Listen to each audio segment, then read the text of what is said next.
ગામના વિકાસ માટે પૂરતા નાણાં કેન્દ્ર અને રાજ્યની સરકાર ફાળવે છે। આજે 1236 કરોડ રૂપિયાના વિકાસ કામોની ગ્રાન્ટ ગ્રામ પંચાયતને ફાળવીને જે કહેવું તે કરવુંનો સંકલ્પ સાકાર કર્યો છે।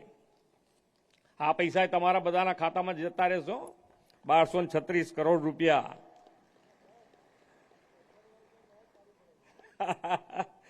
પૈસાની વાત મને કીધી એટલે કહી દઉં કે પૈસા પાછળ પડવા જેવું નથી,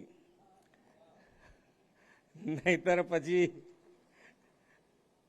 તમને ખબર છે ને અત્યારે તો ઝીરો ટોલરન્સ, ભ્રષ્ટાચારની સામે ઝીરો ટોલરન્સથી કામ કરી રહ્યા છે। કોઈને છોડ્યા નથી, હાથમાં આવ્યા પછી કોઈને છોડ્યા નથી ને છોડવાના નથી।